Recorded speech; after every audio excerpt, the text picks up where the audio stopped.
Good evening, YouTube. Never mind. Good afternoon, YouTube, and welcome to the Piper Report. So there is a report out that the FBI is investigating Jane Sanders, Bernie Sanders' wife. Here is the article. According to the news outlet 7 Days, Sanders' wife Jane is under investigation for obtaining a loan in 2010 to purchase a piece of land owned by the Roman Catholic Diocese of Burlington Church for Burlington College, which she was president of from 2004 to 2011. She has been accused of inflating the number of fundraising commitments she had in order to obtain the loan, as she had claimed that the college had $2.6 million in loans pledged. That number, $676,000. Now, before anyone thinks that this is beneath Bernie Sanders, that Bernie Sanders, his character and his integrity and his honesty, this cannot simply be true just because of that, they have to remember that Bernie Sanders isn't as honest as he appears to be. He's not a man of integrity. He contradicted his beliefs. He gave up his principles to endorse the antithesis of everything he stood for. And whether you like his ideas or not, you cannot say that he always stands behind his ideas, because we know he doesn't. As soon as he endorsed Hillary, he endorsed the crony capitalism of Wall Street. He endorsed the corporatism that Hillary is controlled by. So I know people want to say that, no, Hillary will fight for us. Yeah, he may, but he didn't fight for you in the campaign. And the argument becomes, well, he had no choice. He had to support Hillary. It was either Hillary or Trump. He had no choice. Once again, I say, there is always a choice. And if you can so easily give up your principles and endorse the antithesis of everything you believe for, then there's a reality check here. They aren't really principles. Principles are things you never give up because they define you. They define who you are as a person. They define your character and your integrity. And if you could just easily give them up, then that is not who you are. So although Bernie Sanders appears to be honest, he appears like is a man of integrity. If we based his personality and his mentality on his past actions, it leads to the conclusion that he is not who he claims to be. He does not fight for the people he says he wants to fight for. He may fight for them, but when push comes to shove, he will sell out and endorse and get behind and support everything he is against. So just keep that in mind that, well, this can't be true because Bernie Sanders is such a good person. Anyways, Burlington's default resulted in the church losing between 1.6 and 2 million since it financed a portion of the sale. Burlington itself officially shut down in May 2016 due to the massive amount of debt it was facing.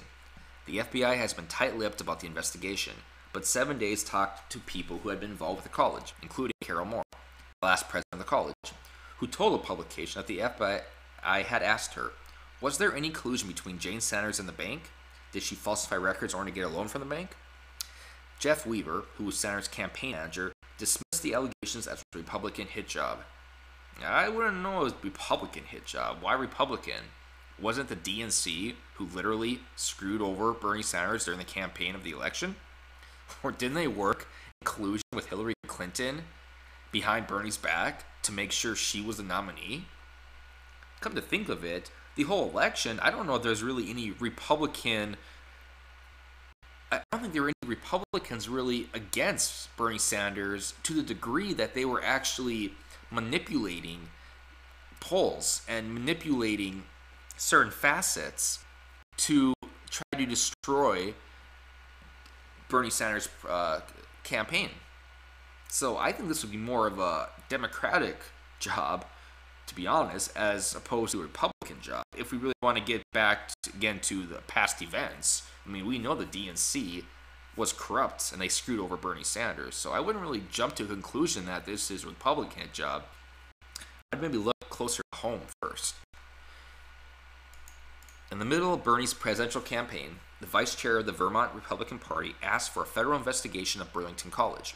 Weaver told the Burlington Free Press in an email, Jane has not been contacted by the FBI or any other authority and only knows as much as the news report indicates.